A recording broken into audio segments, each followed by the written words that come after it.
When I worked in corporate, I took my job as brand ambassador quite seriously.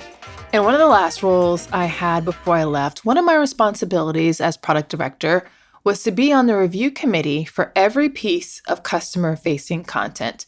Anything that was going to be put in front of customers had to get the review of someone in regulatory, clinical, sometimes legal, and me, the marketing representative. Now, there were a few occasions when some of my marketing colleagues in other markets were not happy with me because I dug my heels in and would not approve some of their pieces that were not aligned with our brand's guidelines. The use of color and imagery were very important to maintaining our brand, and departures from our guidelines only work to diminish the value and recognition of our brand. So I fiercely protected it. Our brand guidelines were clear, and they served as the foundation of the decisions we made as a brand as to how we showed up for the people we served and delivered a consistent experience for them. A lot of brands have guidelines, especially if they are working with an agency. To make sure we're all on the same page with what brand guidelines are, here's a quick definition from Adobe. Brand guidelines are the set of rules that define the overall look and feel of your brand. They help you build a brand identity that your audience can recognize across all platforms. They went on to explain what's often included in those guidelines and why. They added, a comprehensive brand style guide outlines everything from your typography and color palette to your tone of voice and mission statement. By doing so, it provides all of the instructions you need to communicate the right messages in the right manner every time you create new marketing materials for your company.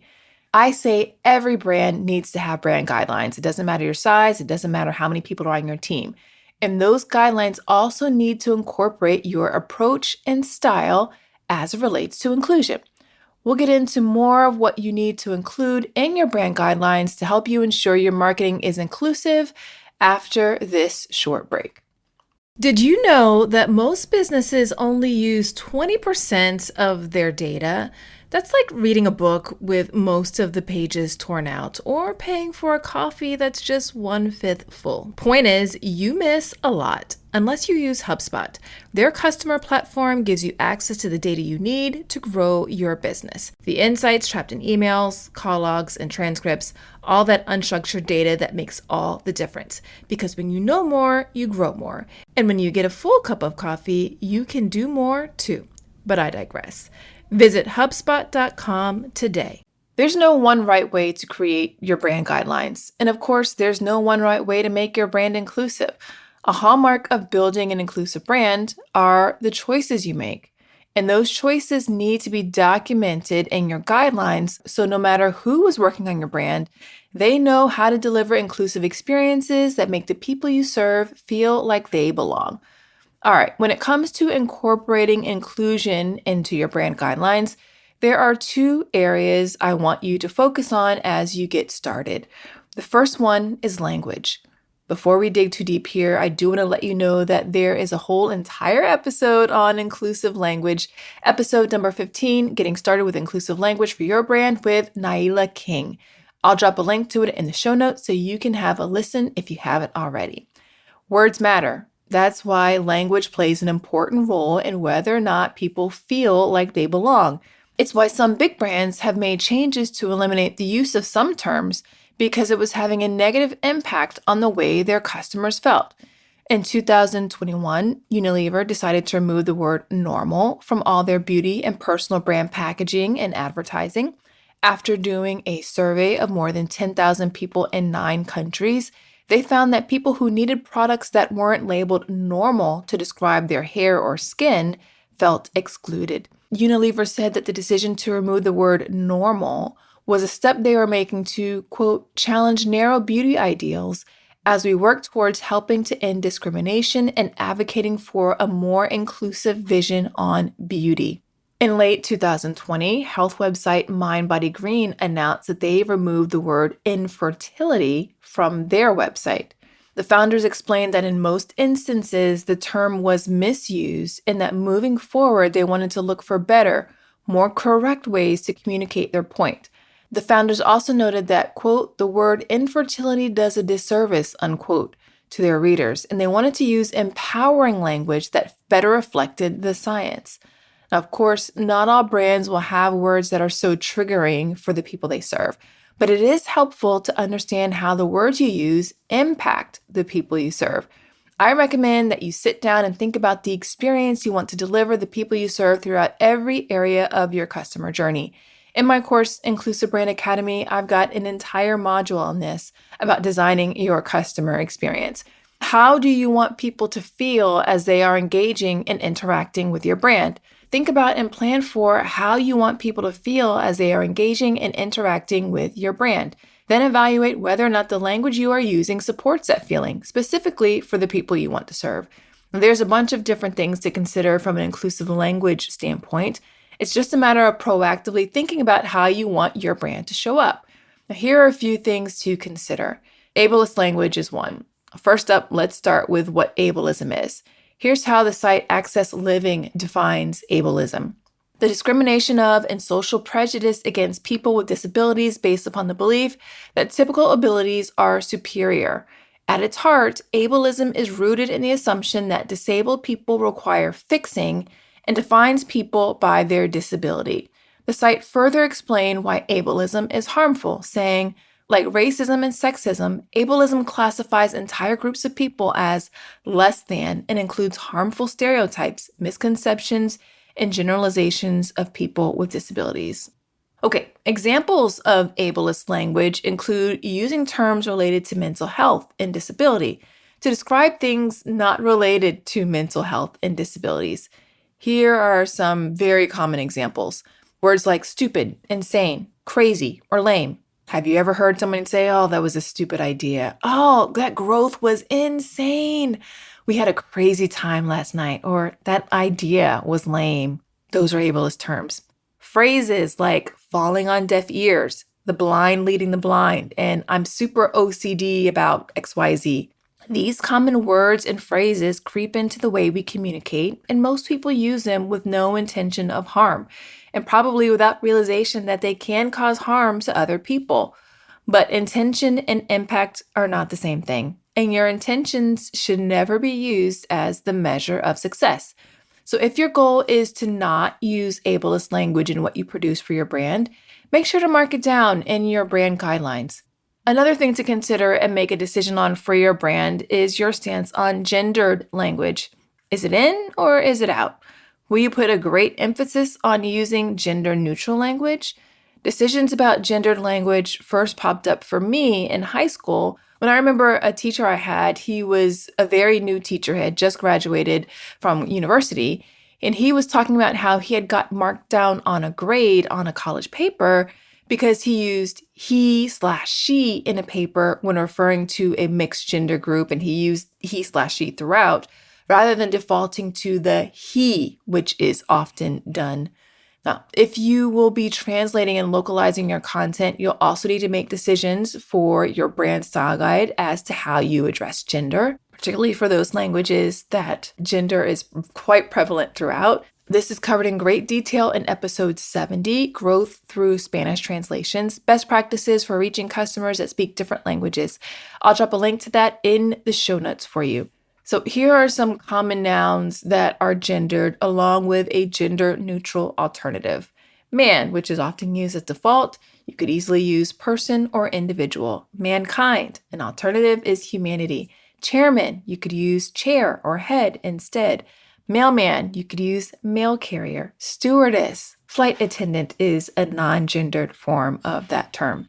Another thing to think about is the role of pronouns and if and how you will use them. When showcasing people on your website, team members, will you include their pronouns? If you host a conference, will you incorporate people's preferred pronouns on their badges? Another topic, will you capitalize the B in Black when you're referring to a Black person? Another consideration, how will you refer to different communities?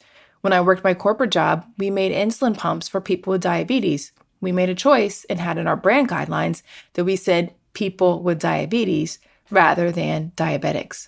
How do the communities you serve want to be referred to?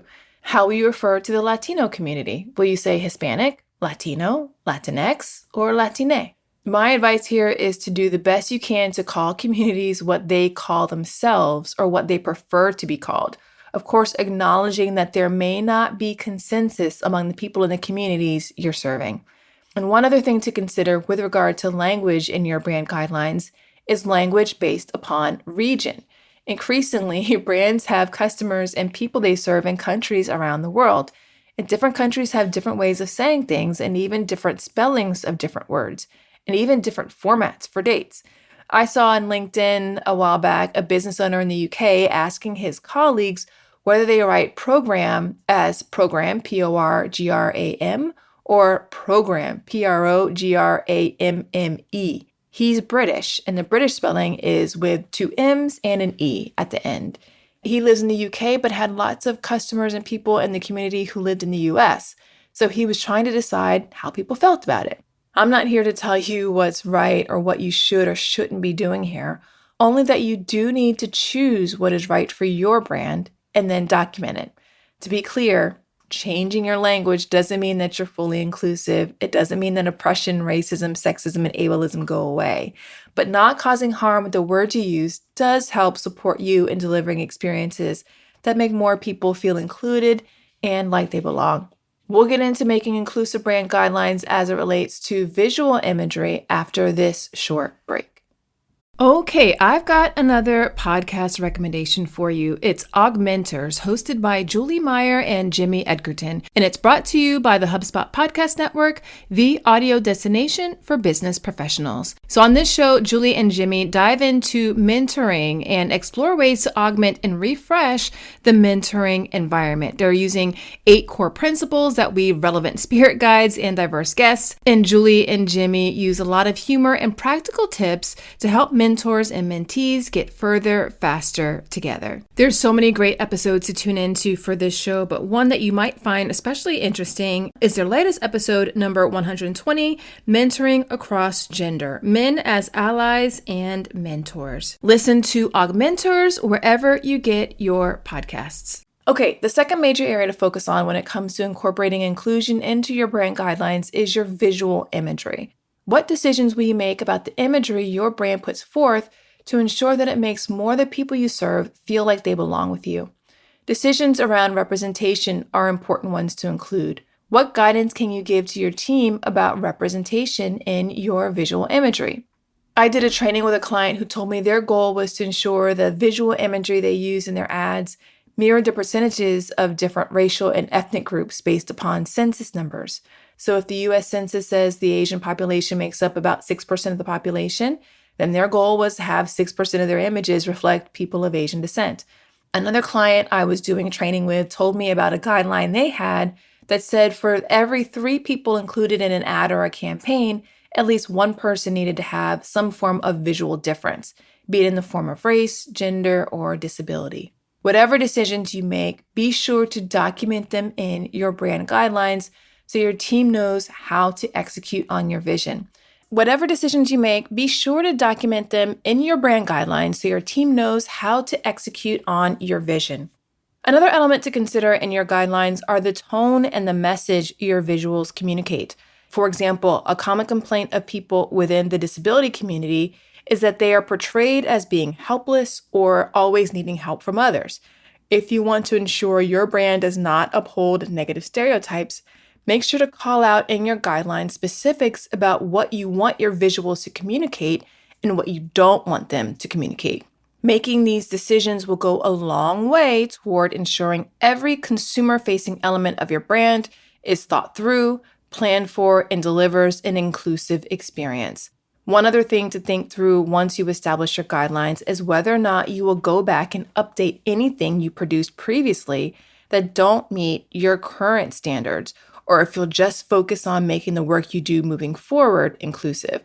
In 2021, the team at Dr. Seuss went back and did an audit of their published catalog and decided to pull 6 books from publication due to racist stereotypes that were included in the imagery. The 6 books, originally published between 1937 and 1976, did not meet their inclusion standards or live into their inclusive values when looking at it years later. Other things to consider with visual imagery, especially if you'll be producing your own photo and video shoots, include things related to production, ensuring you get behind the camera support to present your talent, particularly those from underrepresented and underserved communities, in their best light. So perhaps that means only contracting with makeup artists and hairstylists that are skilled in working with people with a range of skin complexions and hair textures, or it could mean working with stylists that know how to style different body types, or directors, photographers, and editors who are skilled at showcasing people who are not part of what is considered to be the dominant group in their best light as well. Make decisions about how you will infuse inclusion into the way your brand shows up, then document those decisions into your brand guidelines. Just because something may seem like common sense to you doesn't mean that everyone on your team, and that includes your contractors and your partners, that doesn't mean that they think the same way, right? So it's important to have everybody all on the same page. And because so much is fluid and we're learning and evolving on a regular basis, continue to revisit those decisions, those guidelines, and even what you've produced to evaluate what changes need to be made to live into your current thinking and stance on an inclusion front. That's it for today's episode. If you like this show, I'd love it if you'd share it with a friend, colleague, and your network. Another way to show support for the show is to leave a rating and review for it in your podcast player of choice. It really does go a long way toward helping more people discover the show, which I like to believe helps more people put inclusion top of mind. Also, are you signed up for the Inclusion and Marketing newsletter? If not, make sure you get on the list. Each week I send news, stories, and additional context and insights to help you build an inclusive brand that grows by making more people feel like they belong with you. Go to inclusionandmarketing.com/newsletter to get signed up. I'll also drop a link to it in the show notes for you. Until next time, remember, everyone deserves to have a place where they belong. Let's use our individual and collective power to ensure more people feel like they do. Thanks so much for listening. Talk to you soon.